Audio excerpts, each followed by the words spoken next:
Hello বন্ধুরা, আপনারা দেখছেন ডিজিটাল সবকিছু ইউটিউব চ্যানেল। তো বন্ধুরা, এবারে আবারও আধার কার্ড নিয়ে বিরাট পদক্ষেপ ইউআইডিআই এর।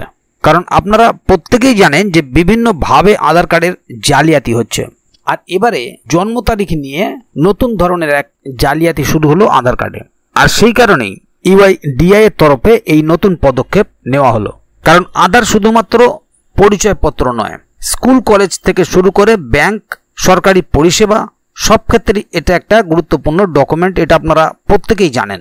আর এবারে ঠিক কিভাবে আপনার আধার কার্ডটা জালিয়াতি করা হচ্ছে সেটা হয়তো আপনি নিজেও বুঝতে পারবেন না বা পারছেন না। তো সেই সমস্ত বিষয়গুলো আজকের ভিডিওর মধ্যে আলোচনা করব, যাতে আগামী দিনে আপনি সচেতন হয়ে যেতে পারেন এবং আপনার আধার কার্ডকে আপনি সুরক্ষিত রাখতে পারেন। তাই ভিডিওটিকে কোথাও স্কিপ না করে প্রথম থেকে শেষ অবধি পুরোটাই মনোযোগ সহকারে দেখবেন, যাতে করে কোনো জায়গায় বুঝতে আপনার কোনো প্রকারের অসুবিধা না হয়। এছাড়াও আপনি যদি আমাদের চ্যানেলে প্রথমবার হয়ে থাকেন তাহলে অবশ্যই চ্যানেলটিকে সাবস্ক্রাইব করে বেল আইকনটি প্রেস করে অল নোটিফিকেশনে ক্লিক করে দেবেন, যাতে করে আমাদের চ্যানেলে যখনই কোনো নতুন ভিডিও আপলোড হবে তা সরাসরি আপনার কাছে পৌঁছে যায়। তো চলুন দেখে নেওয়া যাক এখানে মূল বিষয়টি ঠিক কি বলা হচ্ছে। এখানে দেখুন একটি আর্টিকেল প্রকাশিত হয়েছে, জন্ম তারিখ নিয়ে জালিয়াতি আধার কার্ডে এবার বিরাট পদক্ষেপ নিল ইউআইডিএআই। ভারতীয় নাগরিকদের কাছে আধার কার্ডের গুরুত্ব আলাদা করে বলার অপেক্ষা রাখে না। এটি শুধুমাত্র পরিচয়পত্র নয়, বরং ব্যাংক থেকে শুরু করে সরকারি পরিষেবা, স্কুল কলেজ সব জায়গায় গুরুত্বপূর্ণ একটি ডকুমেন্ট। তবে এই গুরুত্বপূর্ণ পরিচয়পত্রকেই এবার জালিয়াতির মাধ্যম হিসেবে ব্যবহার করা হচ্ছে। হ্যাঁ, ভুয়ো জন্ম তারিখ, বায়োমেট্রিকের কারচুপি, নকল আঙুলের ছাপ সবকিছুই হচ্ছে আধার কার্ডের সাথে। তবে এবার সেই প্রতারণাগুলিকে রুখতে বিরাট পদক্ষেপ নিয়ে ফেলল ইউআইডিএআই। হ্যাঁ, ইউআইডিএআই এর পক্ষ থেকে স্পষ্ট জানিয়ে দেওয়া হলো, আধার কার্ড নিয়ে জালিয়াতি করলে আর কোনোভাবেই ছাড় দেওয়া যাবে না। কি বলছে ইউআইডিএআই?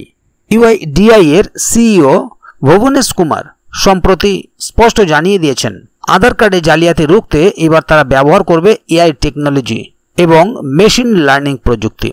এখন থেকে যারা আধারে ঘন ঘন জন্ম তারিখ বা বায়োমেট্রিক পরিবর্তন করতে চায় তাদের জন্য নিয়ম কঠিন হচ্ছে।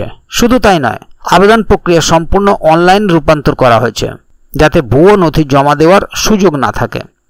জালিয়াতির নতুন কৌশল আপনি হয়তো জানেন না, কেউ আধার কার্ডে নিজের আঙুলের ছাপের সঙ্গে অন্যের আঙুলের ছাপ মিশিয়ে জাল বায়োমেট্রিক ব্যবহার করছে। পাশাপাশি অনেকেই জন্ম তারিখ বাড়িয়ে বা কমিয়ে চাকরি বা অন্য কোনো সরকারি সুবিধা পেতে চাইছে। শুধু তাই নয়, ফেক জন্ম সার্টিফিকেটের সাহায্যে বারবার ডেট অফ বার্থ আপডেট করার চেষ্টা করছে অনেকে। ইউআইডিএআই বলছে, এতদিন এই সমস্ত জালিয়াতি করে অনেকেই পার পেতেন, তবে এবার এআই এবং ডেটা ভেরিফিকেশনের মাধ্যমে প্রতিটি অনিয়ম ধরা পড়বে, আর সেই অনুযায়ী কড়া ব্যবস্থা নেওয়া হবে। এবার দেখে নেব শিশুদের আধার কার্ডেও নজরদারি। শুধুমাত্র প্রাপ্তবয়স্ক নয়, বরং শিশুদের আধার কার্ড নিয়েও এবার তৎপর হয়েছে ইউআইডিএআই। এখন থেকে এমন শিশু যাদের বায়োমেট্রিক নেওয়া হয়নি তাদের আধার কার্ডের আবেদনের জন্য ব্যবহার করা হবে এআই বেস ক্যামেরা প্রযুক্তি, যাতে কেউ ভুল তথ্য দিয়ে আধার কার্ড না বানাতে পারে। পাশাপাশি আগামী দিনে আধার রেজিস্ট্রেশনের সময় প্যান কার্ড, জন্ম তারিখ এবং মনরেগা ডেটা সরাসরি যুক্ত থাকবে, যাতে আলাদা করে ম্যানুয়াল যাচাই করার দরকার না পড়ে। এর ফলে ভুয়ো নথি বা জালিয়াতির ঝুঁকি অনেকটাই কমবে, তা বলার অপেক্ষা রাখে না। তাহলে বন্ধুরা, বুঝতেই পারছেন মূল বিষয়টি এখানে ঠিক কি বলা হচ্ছে। চারিদিকে বিভিন্নভাবে বিভিন্ন ডকুমেন্ট জালিয়াতি শুরু হয়েছে, তার মধ্যে আধার কার্ড একটি গুরুত্বপূর্ণ ডকুমেন্ট, এবং এই আধার কার্ডের জালিয়াতি রুখতে এবার ইউআইডিএআই এর পক্ষ থেকে খুব কড়াকড়ি পদক্ষেপ নেওয়া হচ্ছে। শুধুমাত্র বয়স্কদের নয়, বাচ্চাদের আধার কার্ড নিয়েও এখন থেকে সতর্ক থাকতে হবে। এবং ইউআইডিএআইও এবার থেকে এআই টেকনোলজির মাধ্যমে এই জালিয়াতি রোখার চেষ্টা করছে। তবে আগামী দিনে যদি এ বিষয়ে আরও নতুন কোনো আপডেট আসে তাহলে অবশ্যই আপনাদেরকে এই চ্যানেলের মাধ্যমে জানিয়ে দেওয়া হবে। সেই কারণে চ্যানেলটিকে সাবস্ক্রাইব করে অবশ্যই চ্যানেলের সঙ্গে থাকবেন, যাতে করে এ বিষয়ে আগামী দিনে আরও নতুন কোনো আপডেট আসলে তা সরাসরি আপনাদের কাছে পৌঁছে যায়। তো বন্ধুরা, আজকের গুরুত্বপূর্ণ ভিডিও আপডেটটি এখানেই শেষ করছি। ভিডিওটির সম্বন্ধে আপনাদের মতামত এবং আপনারা কে কোথা থেকে ভিডিওটি দেখছেন অবশ্যই কমেন্ট বক্সে লিখে জানাবেন।